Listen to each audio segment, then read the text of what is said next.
Aprovechando los últimos minutos que nos quedan y por supuesto agradeciendo al diputado Claudio del Pla su tiempo para con día del miércoles para que nos cuente cómo va la sesión en Cámara de Diputados. Le decimos buenas noches, diputado, bienvenido. Decíamos al comienzo del programa, ¿no? Un presupuesto que realmente no ha contado con voces oficiales y sí desde la oposición se han cuestionado bastantes puntos.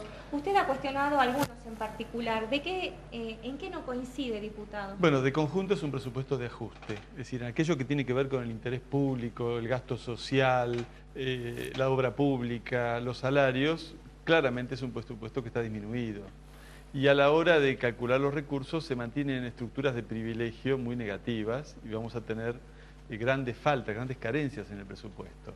Esto es, por ejemplo, 70 millones menos en materia de regalías por gas, 100 millones que tendrían que ingresar por el impuesto inmobiliario rural que no van a ingresar, porque se hizo un acuerdo para que sigan pagando impuestos devaluados. Tenemos una moratoria de impuestos que es un jolgorio, es decir, los grandes evasores de impuestos, la semana pasada se votó la ley, van a poder pagar probablemente la cuarta parte de lo que era el presupuesto original de impuestos, es decir, lo que debían pagar. Entonces, ¿qué pasa? Cuando se llega a la hora de los gastos, obra pública cae en un 24% a valores reales. Hoy demostré con un cuadro en la sesión cómo además en el departamento San Martín, donde supuestamente está la gran reparación histórica, esta caída es mucho mayor. Entonces, los habitantes del departamento San Martín tienen 120 millones de pesos y deberían tener, si se mantienen los valores constantes, 240. Y con el Fondo de Reparación Histórica se disimula esto. Ahora, el Fondo de Reparación Histórica era para producir un golpe, un shock de obras, por encima de los recursos normales. Entonces, he demostrado con precisión de que en realidad con el Fondo de Reparación Histórica apenas se cubre el bache que deja la caída del presupuesto oficial. Entonces vamos a tener un año malo en términos de las expectativas populares, porque la pauta salarial para los empleados públicos, 23,5% en 3 cuotas, es el tercer año consecutivo en que el poder adquisitivo de los empleados públicos va a volver a caer. Entonces se mantienen los privilegios por un lado y por el lado de los gastos vamos a un ajuste. Esta es la descripción así muy general. Ahora, diputado, desde el oficialismo, lo poco que se ha escuchado, como dice Sí. Mónica, porque si no es el presidente de la Cámara de Diputados que defiende un presupuesto, no hay otros. Bueno, no es legisladores casual que oficialistas. no tenga muchos defensores este presupuesto. Se habla de mayor inversión en cuanto a salud y educación. ¿Esto se da en el presupuesto? No, tenemos un presupuesto, se manipulan las cifras. Quiero explicar lo siguiente. El presupuesto son 12.000 millones de pesos, ¿sí? Cuando se dice que el presupuesto de salud es el 38%, se engaña a la población, porque se lo calcula no sobre el total de los ingresos, sino sobre una porción menor. En realidad, como el presupuesto de educación es 3.000, constituye el 25% del total de los gastos, no el 38%. Se lo calcula de manera, se manipulan las cifras, se excluye una cantidad de gasto, entonces sobre una torta más chica parece que la porción para educación fuera más grande, pero en esto de los números se hacen muchas maniobras. Hoy en un largo discurso que duró casi una hora, que me tocó exponer, traté de explicar, espero que alguna parte de la población pueda haber seguido el debate, todos estos engaños que hay en materia de números. Por ejemplo, en este presupuesto de educación, debería haber el dinero para que 1.000 ordenanzas de escuela que hoy se manifestaron frente a la legislatura y que tienen 700 pesos por mes, ganaban hasta el mes pasado 700, ahora van a cobrar 900 y pico. Están en negro. No tienen obra social. Algunos tienen muchos años de trabajo y los que menos tienen 2 o 3 años. Trabajan 6 horas como cualquier ordenanza. Hacen la labor que cualquier ordenanza hace, pero no tienen ningún derecho. Hubo también otra crítica bastante grande por parte de algunos legisladores de la oposición con respecto a gastos reservados o gastos de representación de viajes o como lo quiera llamar. ¿Usted también nota que existe un gasto excesivo en este sentido? Y se nota, lo que pasa es que es muy difícil saberlo porque una de las características de este presupuesto, como de los anteriores, es que no refleja la contabilidad real. La gente dice, bueno, están votando el presupuesto, esto es la orden que tiene el gobierno para seguir paso a paso lo que votamos los diputados. No, hay 2 artículos, los números, el 35 es uno, creo, el 17 el otro, que establecen superpoderes para el gobernador. Entonces lo que el presupuesto dice puede ser modificado por decretos del gobernador.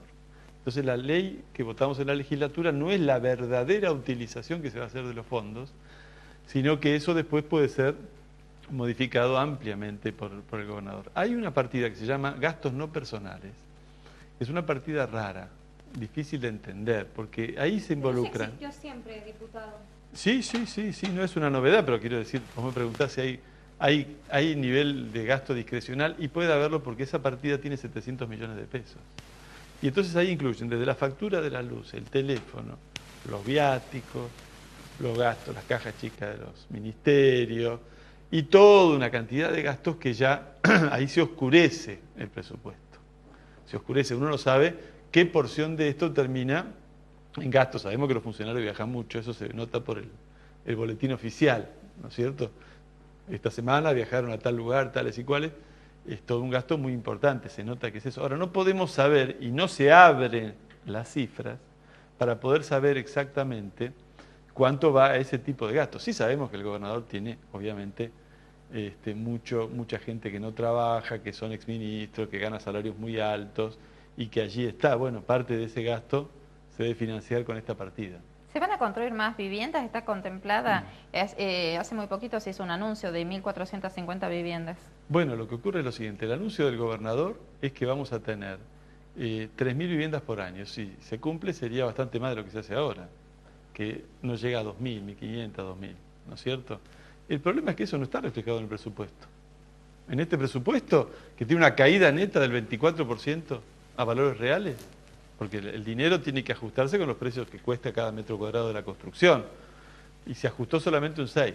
Entonces, como los precios de la construcción han subido un 30%, vamos a tener la cuarta parte menos de metros cuadrados construidos, porque cuando uno va al corralón y a la constructora tiene que pagarle los precios de mercado. Entonces, es como que hay dos discursos. El gobernador por un lado dice vamos con las viviendas, nos vamos para arriba, y por otro lado manda un presupuesto que lo hizo el mismo gobernador y su ministro de Hacienda, que dice en principio lo contrario. Diputado, en las últimas horas, una de sus pares, la diputada Mazón, en distintos medios de comunicación, cuestionó, digamos, el bajo sueldo que perciben los diputados, que ronda los 13.000 pesos, y decía que desde la Cámara de Diputados no se busca jerarquizar la tarea legislativa. Bueno, sí, llamó la atención el discurso de la diputada Mazzone, porque empezó denunciando estos fondos oscuros del gobernador de la provincia y lo que ganaban los asesores del gobernador, y terminó pidiendo los mismos privilegios para los diputados. No corresponde. Lo que hay que hacer acá es terminar con los privilegios, es lo contrario. En una etapa de crisis, nosotros lo hemos planteado muchas veces, los cargos públicos no pueden ser cargos que tengan salario de privilegio bajo ningún punto de vista. Nosotros, incluso los que salimos electos por el Partido Obrero, todo lo que supera lo que es un costo de la canasta familiar, proponemos para la tarea social que nuestro partido desarrolla, que es muy vasta. Nosotros no nos cambia la vida ser representantes del pueblo, porque es parte de nuestra concepción. Nosotros estamos al revés de lo que dice la diputada Mazzone, a favor de que se eliminen en todo caso los privilegios que tienen los del Granbur, como ella dijo hoy en la Cámara, y no que se sumen privilegios a los diputados. Más allá de todo esto, ¿se busca mayor presupuesto para la Cámara de Diputados o les alcanza a ustedes con lo que tienen? No, me tendrían que demostrar. Yo creo que sería conveniente, por ejemplo, que la Cámara de Diputados tenga más tecnología, ¿no es cierto? Eso conviene, porque la tarea de legislar no es una tarea sencilla. Hace falta un buen sistema de Internet que no tenemos. Sí. Es malo el sistema. ¿Y el nuevo de Internet. edificio? Y probablemente porque debería, ya por la antigüedad que tiene, debería pasar a cumplir otro tipo de rol en la cultura salteña. Yo creo, porque me parece que las reparaciones a este edificio ya no sirven para hacerlo funcional, y sí servirían para un gran centro cultural de una gran actividad que podría ser realmente muy útil en ese sentido. Diputado, termina el año y es época de balances. ¿Qué balance hace usted de la política social que se ha llevado a cabo, más allá de las críticas que ya sabemos? Bueno, a ver, política social, ¿qué aspecto de la política social? Nosotros somos críticos justamente de ese aspecto, es decir, el indicador de Salta con el 12% de desocupación, 12%, es la desocupación más alta del país. Después de 5 años en donde la economía crece, en donde las grandes actividades económicas fueron muy para arriba, es una muestra de qué pasa con la política social. Entonces, nosotros creemos que, al contrario, el balance de este año es que más que nunca es necesario un replanteo. Lo he planteado recién en el debate. Hace falta otra política para poder salir de pobres, de la pobreza estructural, Nosotros nos esforzamos del Partido Obrero por llamar al pueblo a construir una alternativa. La semana que viene publicamos un manifiesto de 6 puntos de salida a los grandes problemas de Salta, con los cuales queremos ir instalando la idea de que acá hace falta otra cosa. Diputado Claudio Del Plas, muchísimas gracias. Ya estamos terminando prácticamente, estamos en los últimos programas de este año, así que le deseamos un feliz fin de año y seguramente lo vamos a tener en el próximo ciclo. Igualmente. Nosotros llegamos al final, Mónica. Nos despedimos, Marcela. Así es, invitándolos como siempre a sintonizarnos, el próximo miércoles a partir de las 20.